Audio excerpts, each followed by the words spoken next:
Hey, everybody. Welcome back to your Dawn of Autonomy podcast. I'm Dawn Zoldi, your host and the CEO of P3 Tech Consulting. We are coming to a close of a wonderful month that we've dedicated to this theme of R&D to real world ops. And this month has been sponsored by the Choctaw Nation of Oklahoma, who we love and thank for their support. And this particular show, by the way, is part of our third annual Volatus Above and Beyond series, where they philanthropically endow all kinds of guests to be on the show. And today we are so lucky to have with us Dr. Debbie from Wildlife Drones. So, Debbie, not everybody might know you. So tell them a little bit about yourself. Yeah, sure. So I have a background in conservation ecology, and I have been doing a lot of wildlife research on threatened species and the like. And there wasn't any technology out there that was suitable for me to use in my own research. So I set about working with engineers to develop our own sensors that we could attach to an off-the-shelf drone, so anybody could have the same advantage of using this technology.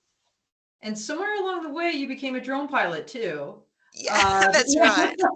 yeah. So Dr. Saunders is a woman of many talents. Not only did she help design this incredible drone and sensor combination to track wildlife, but also became a licensed pilot. Now you are in Australia, is that right? Correct. Yeah. Okay, so you're licensed in Australia, and they use like the Jaris Sura model, like EASA does, right, in Europe. So I forget what the level is of that Oh, first, so like our there's Part two. 107. Yeah. Yeah. So you can be a remote pilot, but then you also need a remote operator certificate to become a commercial drone pilot. So, yeah, I got my license to start with to see what it took to get that. And then I was like, well, if I actually just want to go fly whenever I want, wherever I want, I need to get my operator certificate. And so then I went and did that too. And then, Wildlife Drones was kind of born after that. That we go, okay, well, that was great, gave me a lot of freedom to go and operate my drone wherever I needed, but also I understand airspace and really understand aviation maps and the like too. So yeah, it's been a great journey.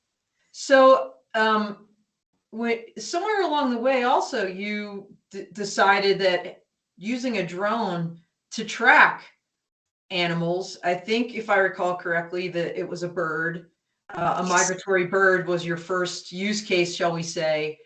So tell me about that origin story. What was this bird? Where was it coming from? Where was it going? And why was it so hard to track it that you decided, hey, maybe we should employ some other technology, aka drone technology, to track this bird? Yeah, absolutely. So the bird is the swift parrot, and it's now critically endangered. And we really didn't know how it got from A to B.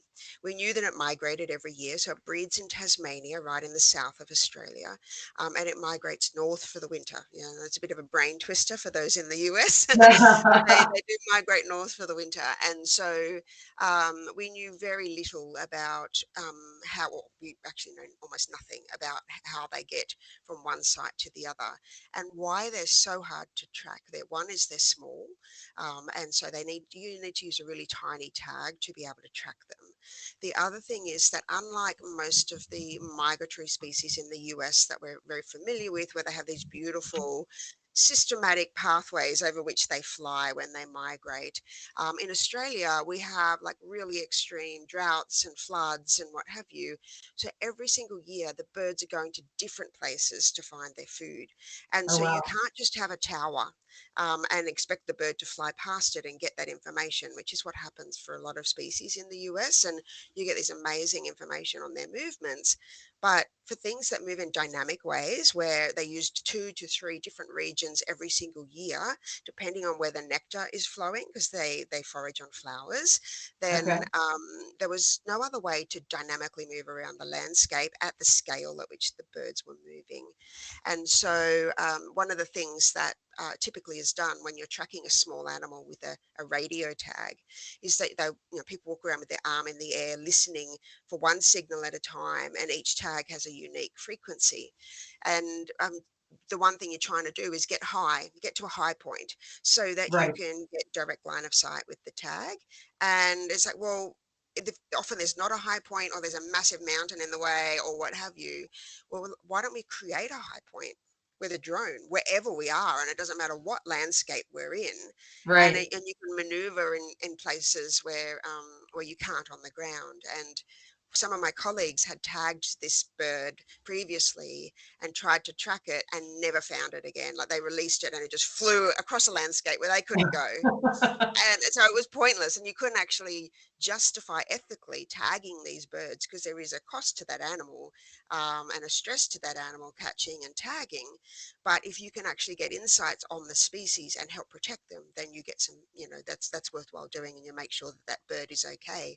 But if you don't get any data, then you're not allowed to tag things. If you're not going to get the data, there's no point. So we Right. had to come up with a new tool, and drones. This was a long time ago, actually, before DJI was really seriously on the scene. So, back in 2008, we had this idea, and it's just taken a long time to convince people that this was something that was possible, and we didn't actually know.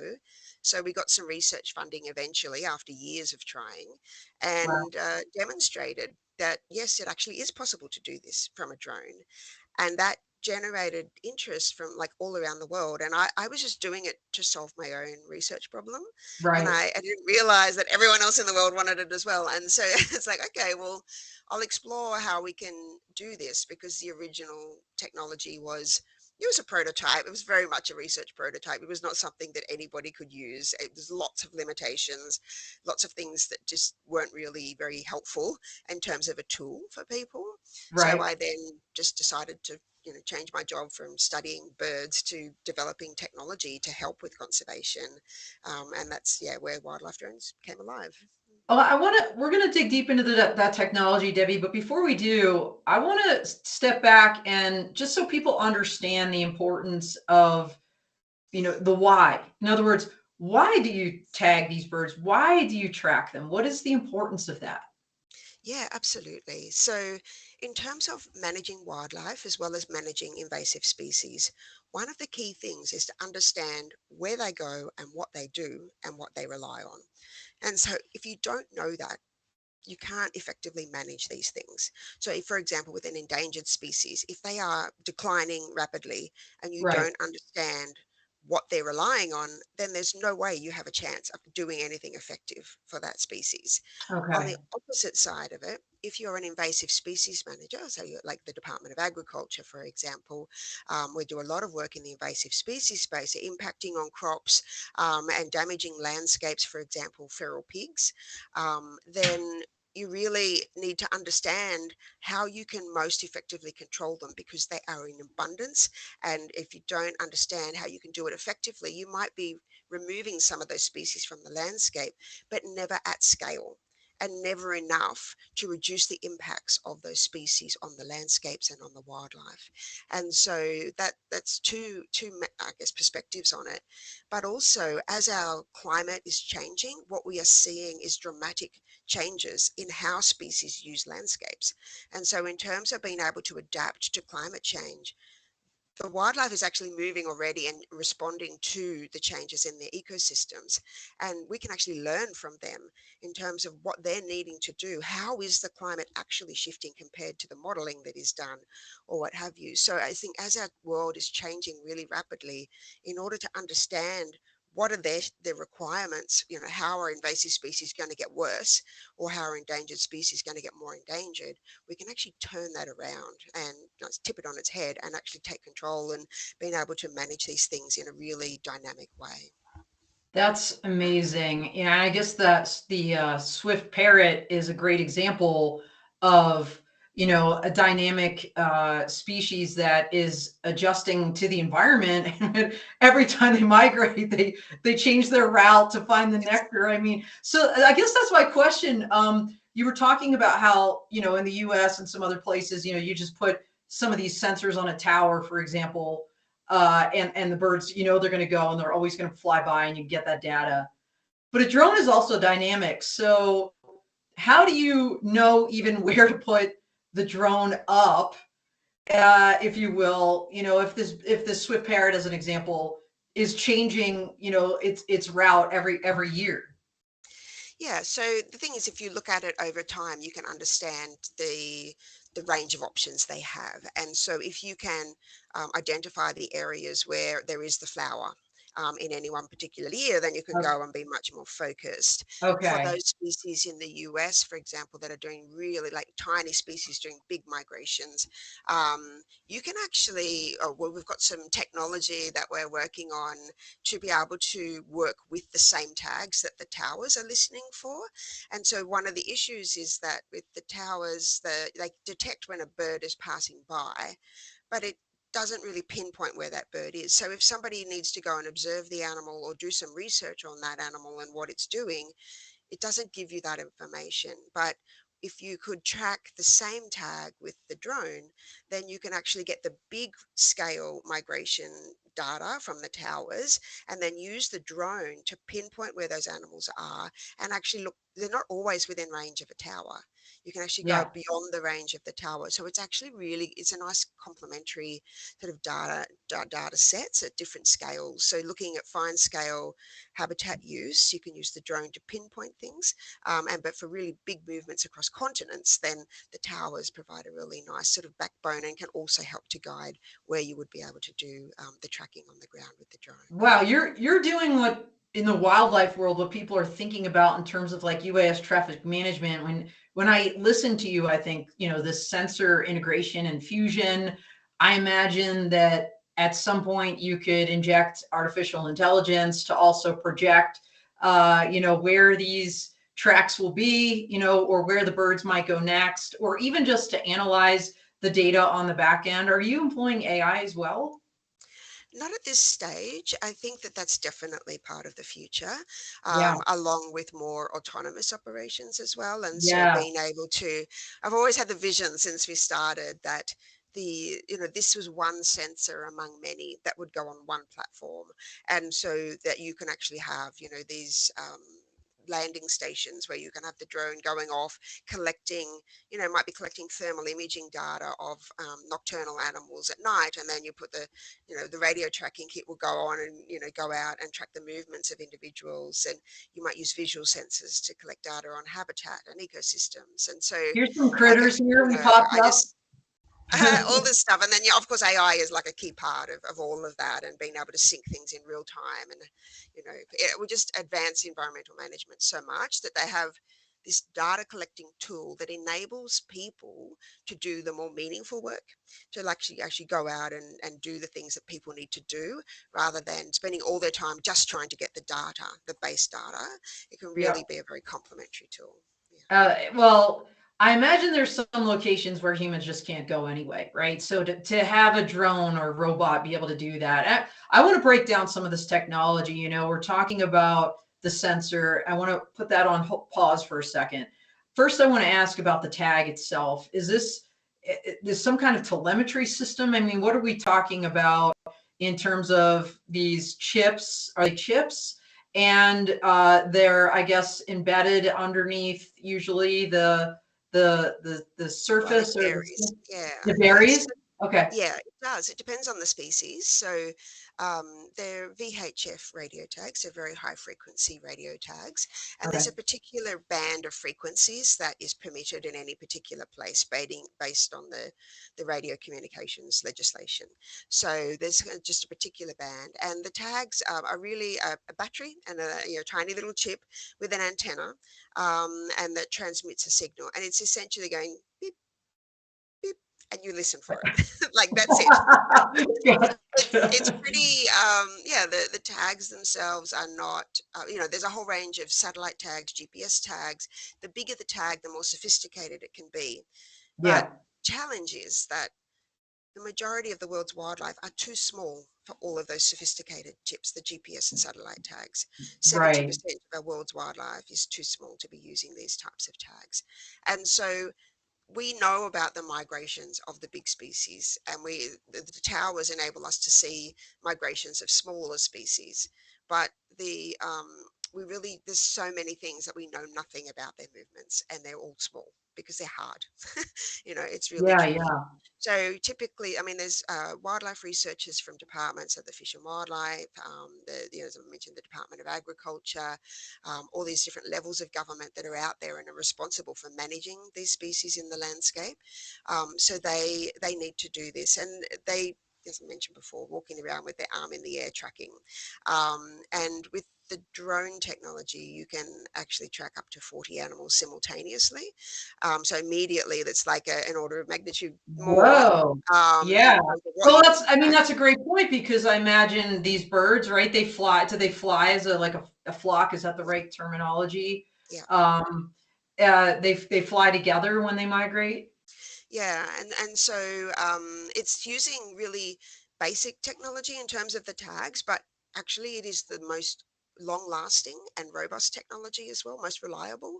And so if you are looking for a long-term tracking of an animal, and you just really want to know where it is in real time, then this type of tag is really, really valuable. So that's it's been around for decades, these types of tags, but just being able to find them efficiently was what we wanted to change. So tell me about the sensor then, and you and some of your colleagues, a multidisciplinary team, designed the sensor that kind of can read this tag from a drone.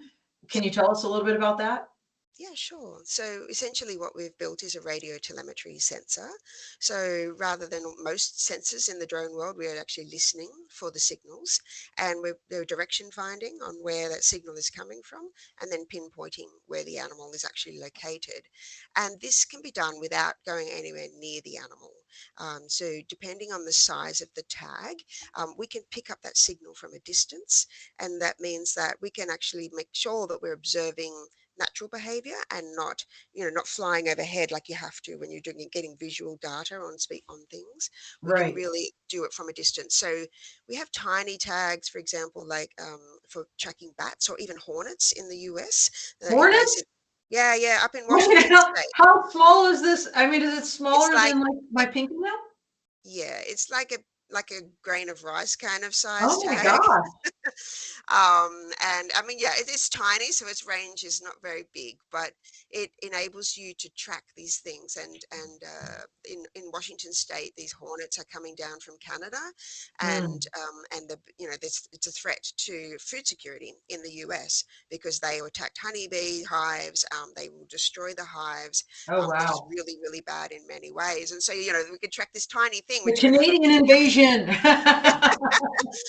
it is. It's crazy. So we can track things like that. But we're, here in Australia, we track koalas as well, and they can obviously carry a bigger tag, and we can pick them up from about 7 kilometres away.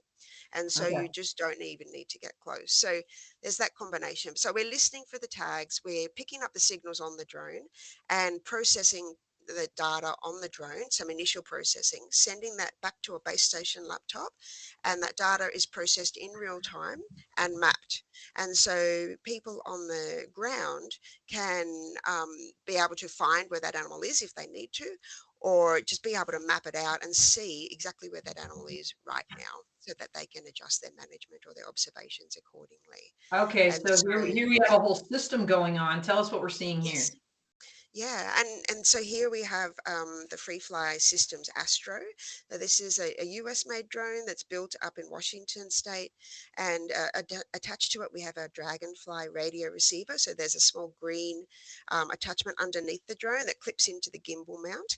So that's the radio receiver system, and there's a VHF antenna on the legs. So that's a directional antenna, and so you can maneuver the drone and point the antenna in different directions to help with the direction finding. And then we have the base station laptop, which has an antenna on it as well. So we have real-time comms between the drone and the base station, and a map where it's actually mapping where all the animals are in real time. And the whole system works without any internet connectivity. And so you get it from the box. We ship it in a Pelican case, and you just can get it out of that, clip it onto the drone, and go fly. It just works straight out of the box. There's nothing extra that anyone has to do, and you can actually the data will just start appearing on the map in real time, because a lot of our clients work in remote areas and they don't have internet connectivity, and in fact, just interesting in the US because a lot of our clients are in government, both state and federal government, Yep. and it actually is better for them to not be online because they're worried about data security. And so Right. it's a perfect solution in that regard because they have control of exactly what is happening to that data locally. Probably most people watching this know that the Astro, the Free Fly Astro, is a blue UAS drone. So that's been certified by the Defense Innovation Unit. I know military units are using that. So why are you using the Astro? Well, we actually were hunting around for US made drones because when we first started entering them, one of our first clients was the USDA, Department of Ag, and other departments as well. And they were like, well, we can't use Chinese made drones. So originally we were using the Matrice 210, which is a very nice platform as well. But they also stopped producing the Matrice 210. And when DJI upgraded the Matrice series to the 300 and onwards, they completely changed the way they manufactured the drones in terms of where the ESC controllers are compared to the props and so the motors, sorry. And so the latest series of DJI drones are incredibly loud in the VHF band. They're not shielded and therefore they pump out noise. And we're listening for low power tags in a noisy environment. If the drone is noisy, you can only like you get a third of the range in terms of detectability of the tags. And so it became obvious to us that the Chinese made drones were no longer of a suitable quality for us to be able to use and they were too noisy. So we then went out to drone manufacturers across the US. We were seeking out anyone who had a system that was of a similar caliber to the 210 that we could use, and Free Fly were awesome.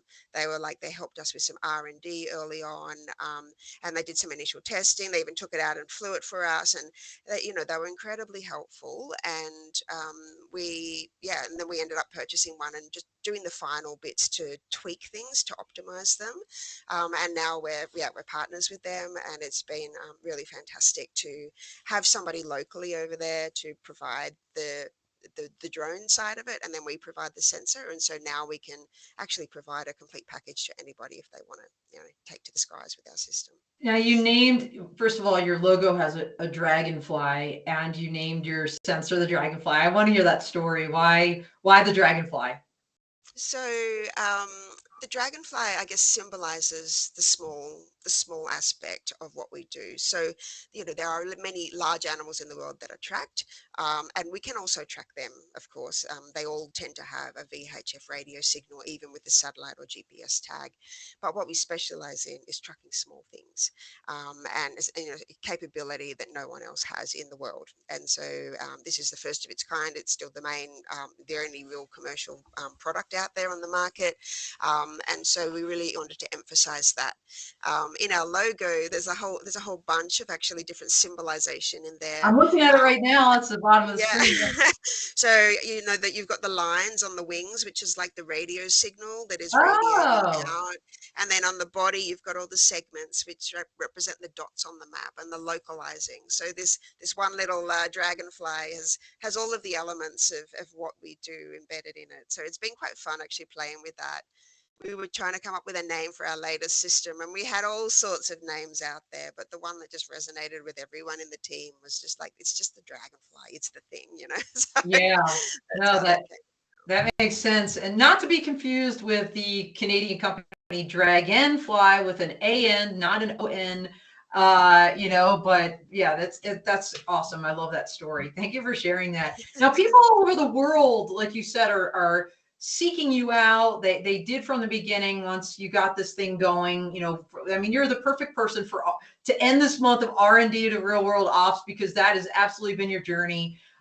So tell us a little bit about, you did some work in Vietnam, I believe, or there's a field researcher there who's working on wildlife. Tell us a little bit about this, and I think we have a picture. Yeah, we do. So I saw there's a pangolin is the species of interest there. So this is the team. This was really special for us.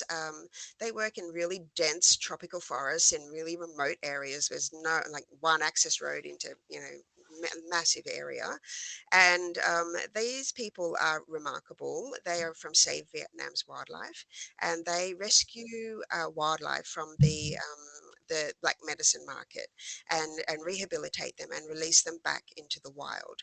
And then they want to track them to understand, are they surviving? How are they going? Is the work that we're doing actually making a difference?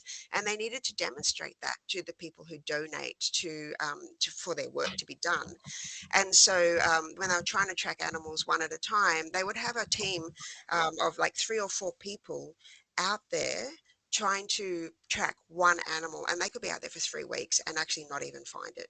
Like, it's so hard, insanely difficult. Debbie, I'm embarrassed to say, what is a pangolin? I should have looked it up before the show. No, well, there is It a was in photo, the so if script. they could search through, there's a photo there of a pangolin with a tag on it. It's like a small mammal. There it is. Perfect. Thank you. Wait, which It's one? So the on the one that you're left. holding? So yeah, with the one that's on the ground, it Oh, on has the all these ground. scales. Okay. Yeah, so it's like it eats like it's an anteater kind of an animal, Oh my and not gosh. not dissimilar to an armadillo in a sense, not really, but it kind of looks a bit like that with the scales on it. Yeah, yeah, But yeah. they're highly revered for Chinese medicine. But essentially, what their scales are made of like fingernail material. There is no medicinal properties in this thing, and yet it is highly revered throughout Asia as this Hmm. medicinal thing. So they are harvested for their meat as well as for their scales, and they're being driven to extinction. They're the most trafficked animal in the world. And Really? yes, yeah. And it's a massive problem globally. There's other species as well. So these people were tagging these animals and then not even being able to demonstrate that they were surviving. So we went and at that we were pretty early in our journey, and we had never tracked an animal in a tropical forest before. And we Yeah. know from all of the work by the Defence Force during the war in Vietnam that radio communications was really challenging. And so I'm like, I actually don't know if it's going to work. So I was Right. just really upfront with them and said, look, I don't know. And they said, well, like, can we maybe just like give it a go? Yeah. We'll support you, and if you can chip in as well. And together we kind of made this happen. So we went to Vietnam for 10 days, and we did some initial just like showing them how the telemetry system worked. They didn't even have a drone when we first got there, so it was kind of good because we focused on the telemetry system, and then we managed to get a drone, and we went out and tested the technology just with some tags on the ground.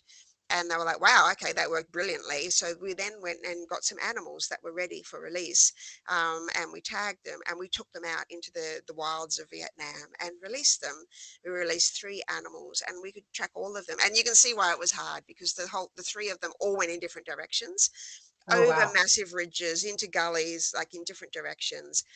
But with the drone, from one point on the road, the one road that's in this massive area, they could track all of these animals and look at their No survival kidding. and read So the wait, one signals. drone at one time with your sensor, they could track all three, even though they went Yeah, totally different directions? yes, absolutely. Wow, that's amazing. Now, do you have we're going to show the drone again here with the antennas. I know we have a next picture, and I don't know where this was taken.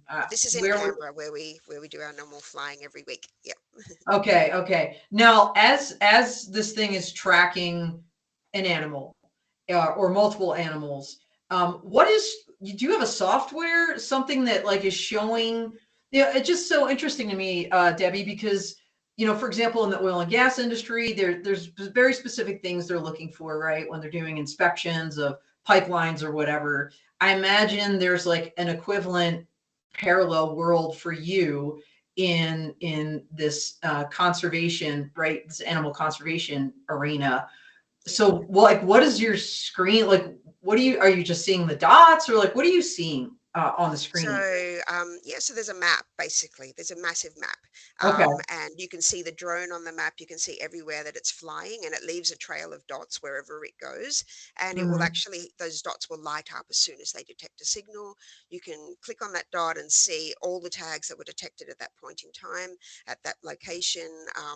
But then you can also get the dots of where the animals are actually located. And all of this is yeah, it's on the base station laptop, and so Yeah. they just have like this big map, and the data is processed in real time and mapped. And so unlike most sensors where you have to process everything, it's all done on the fly. While the drone is in the air, you can see the results on the map, and populating all over the place depending on where the animals are. So software is a major part of it, both embedded software as well as the software on the base station laptop. And it's continuously advancing. So the hardware now is really solid and robust and reliable, and really stable product. And so most of the innovation, we've shrunk it down much smaller and all the rest of it. And now we're really focusing on software innovation and the algorithms and the processing. And yeah, we're pretty excited because there's some new software coming out very soon, which is going to like increase the rate of which people can track animals like dramatically.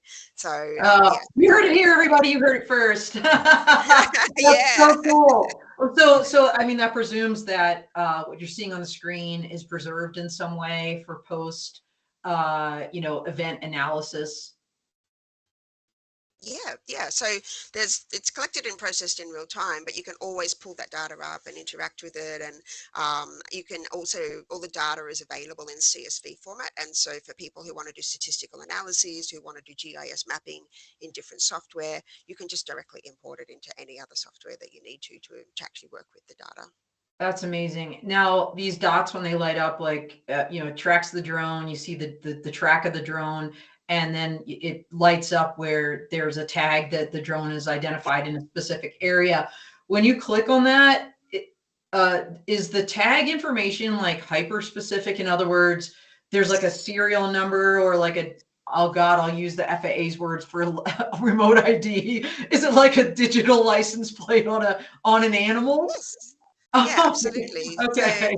yeah, each tag has a unique frequency, and so you can see exactly which individual. And when they input the tags to listen for, like which frequencies you need to listen for, you can put in any label you want. So if you want to call them, Harry, you Yeah. can have Harry pop up on the screen, whatever.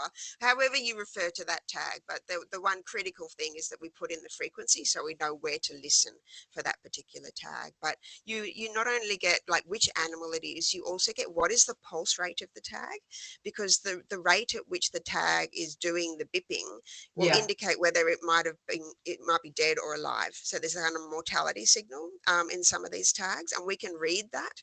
And so we can tell them in real time, oh, this animal has died. Like it stopped moving because there's a little accelerometer in the tag. And so Oh, they often need to know about survival. And so that's a really critical feature that people go, oh, there's something wrong with that one. We have to get there on the ground right now to determine what was the fate of that animal before something else damages the evidence of what happened. And so we can read the tag, we can do the pulse rate, we can look at the signal strength of the tag at that particular point as well. So there's a whole bunch of stuff that we can read in relation to that particular individual animal. is it taking biometrics? You said the pulse rate, but is that literally the That's heart pulse rate, or like the pulse rate of the signal? It's the pulse rate of the signal, and the bigger the tag, the more sensors that can be embedded within it. So for the tiny ones, there's no scope. These things Yeah, are yeah. like 0.3 of a gram kind of a Right, right. tag. Like there's no way you can put that stuff in there. But there are other ones that are like temperature sensitive, for example. So often with reptiles that are very temperature sensitive in terms of their activity levels, they will often have a sensor that will like change the pulse rate, which tells you what temperature the animal is, and then that gives other insights into it, and we can read those pulse rates. So yeah, it's quite interesting. And then, for example, sorry, just you asked about the attachment of the tags before, and there's a whole range of them. One of the tricky things with some animals, like snakes, for example, like Burmese pythons are a really big thing in Florida, a really massive impact on the environment there, and so there's a number of people working on them.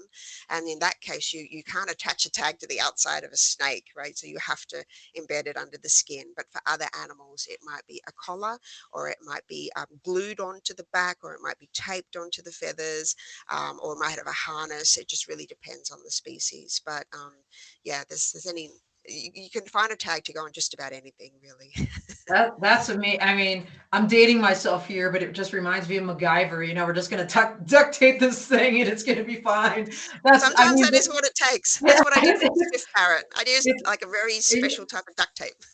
it's amazing. And I know you and we could talk for hours about this and all the different adventures you've had over the years. I know we have one more picture. I want to show it because this is, I think you were telling me a time where you were with the team in Texas and you were doing something really interesting there in terms of underwater sensing. So tell us about this one.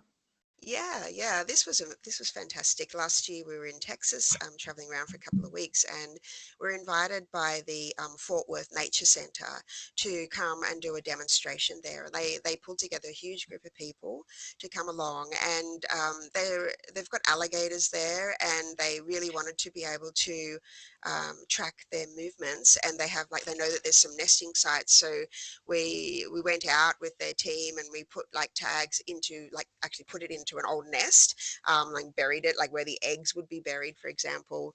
And then they got some buoys where they attached the tags, and they hung it at different depths. So they had fishing line and they got the tags because they wanted to know how easy it would be to track an alligator that was submerged. Like if they're on the bank, it's one thing, but if they're underwater. So they had tags at 1 feet, 3 feet, and 5 feet deep, because that's Right, tends to be the depths. And we flew the drone around, and we had a pilot who was actually a policeman who volunteered his time with his drone on the day.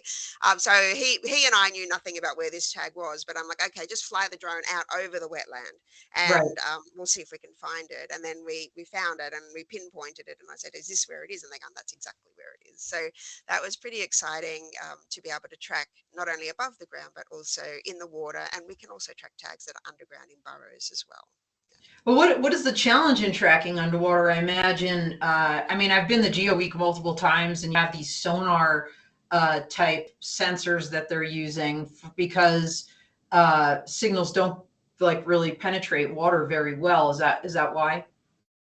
So the VHF wavelength is 2 meters, and so we weren't sure about how something sort of 5 feet under would, whether it would really be strong enough to penetrate the surface. So as Yeah, long as it's close enough for the signal to penetrate the surface, then you can pick up that signal. And so yeah, it was really nice to verify that. And we also, there's people tracking fish with our technology as well. And so we know that that works if it's freshwater. If it's marine, we have done some R&D on tracking turtle hatchlings, and that is also possible, but it really depends on how much time they spend at the surface, because the salt water will actually drain the signal from the tag and not be able to transmit. So yeah, it can be used literally in any ecosystem, but there's different degrees of effectiveness if it's in marine versus freshwater. wow, you've come so far in really, relatively speaking, a short amount of time. Um, now you kind of did a little teaser about some software that might be upgrades that might be coming out soon. But what else? What else is going on, Debbie? What can we expect maybe over the next year or so? Yeah, look, I think with the way that we've now directly integrated our Dragonfly payload with the Astro, so we're actually using the sensors, the power, and all these things directly from the drone. What I think that really does now is sets us up really nicely for the next platform for a different scale of operation. So looking at VTOL platforms where you can really put a drone up and have it out there for maybe a couple of hours at a time. It's like what all of our clients want, more distance, more time in the air, but a quiet platform, because VTOLs, they just don't have those four motors humming right near the sensor all the time. And so I think we've done some initial testing, so we're pretty excited to sort of go down that path. We are waiting for a grant application we put in to kind of take this to the next level, and together with that, we want to be able to also have multiple sensors, like do data upload from sensors that are on the ground, be able to track the animals, integrate thermal imaging as well, and basically have this environmental sensing platform that does all sorts of different things. So that's maybe not in the next year, all of those things, but Yeah. everything we do is on the trajectory to make those things become a reality. And we also have the software that is advancing whereby instead of needing to rotate the drone to get directions or whatever, you can just fly as far as you can, as fast as you can, and it will automatically just put out or where all the animals are across the landscape, which will just mean that every single flight you're covering a dramatically larger area. So those couple of things would be really exciting combinations together. They will be. As I'm listening to you and Mike's in the background here, in our very first season on the Dawn of Drones, our predecessor show, we had a gentleman named Tim Haney from a company called Spectrobotics in Colorado Springs, right up the road from me. And he's doing that multi-spectral sensing stuff. So I'd love to introduce you to him because he's been working, with the military, but others as well. And that kind of multi-sensor fusion is like, that's what he does in the software side. So that might be a cool intro. That's super exciting. So where might we find you next? Like, you don't come to too many expos, maybe in the US. Like where AUVSI Exponential is coming up. A lot of us will be going to that. AUVSI is our partner on the show. We're super excited. My Law Tech Connect workshop is a part of that. So where might we see you? Will we see you in the US? Yeah, so this year we're coming to the US multiple times. So actually, one of our team members landed over there just yesterday. So we're pretty excited. So next week we have two events going on. One in Ohio, in Cincinnati. There's actually a bat workshop there from the Midwestern Bat Group, and they've got there's a whole conference, and we're doing an in-person demo to actually show how this technology can be used for tracking bats. And then there's also a demonstration down in Florida at Tall Timbers, where we're going to be showcasing the tracking of species like bobwhites, and so grassland birds and that side of things. So we've got these two, plus there's a talk in at the University of Florida as well. So there's a lot going on, and people can check it out looking at the news section of our webpage at wildlifedrones.net. You can jump in there and see these details so that you can perhaps come along and actually see the tech in action personally. There's nothing quite like seeing it for yourself in real time. Yeah, this is amazing. My dream is to have, that Discovery Plus show. I don't think it'll ever happen in my lifetime, but if I had such a show, Debbie, there would be a show about you and what you're doing here. Because no, I think it's so critically important. And honestly, this is one of those drones for good stories that just everybody needs to hear. A lot of our followers are people already in the industry or doing things with autonomy, engineers, right? People in academia, but it's kind of Joe Q public, right? That needs to hear this story. And I'm honored that you shared it with us. Like I said, I think it's so critically important. So happy that you were on the show. I'm thankful to Volatus for getting you here, and this is amazing. So you kind of mentioned how people can find you on your website, wildlifedrones.net. Are there other ways that you would recommend also that people can reach out and ask you questions or partner, or any other ways? Yeah, look, I guess the web page is the best place to go. We do have a phone number as well that people can call on there, but there's a contact form, and so regardless of whether it's a partnership, a distribution, whether it's an inquiry for tracking things, then just you can reach out on the same place, and we'll always get back to you. All right, well, that's great. And we're coming to the end of the show. I knew our time would fly. I've learned, no pun intended, I've learned so much from you today. So that was amazing. I'm going to cede the floor to you to, just kind of give your concluding remarks, anything you wanted to let people that are watching know. Over to you, Debbie. Thank you so much. Thank you. Look, I want to just say thanks for the opportunity. It's really amazing, first of all, to finally be here with you and to have this opportunity. And I think it's really exciting. We're now our technology is being used in I think about 12, 13 states across the US at the moment, and we just want to see that grow more and more. And we're looking to build up our team and have a more permanent presence in the US. And so I'm always keen to connect with people and hear about opportunities, ideas, collaborations. It's a very very exciting space. So yeah, thanks so much for today. All right, awesome. Well, everybody, that's all she wrote. This ends the month in a glorious way, R&D to real world ops. And next week, we kick off a month dedicated, relatedly, to education. And we're going to have USI, Josh Olds, on the show. So hope to see you there. We're going to be back to our normal time. We didn't want Debbie to be on the show at 3 a.m. her time. So thanks for bearing with us, everybody. Appreciate you all. We are out here.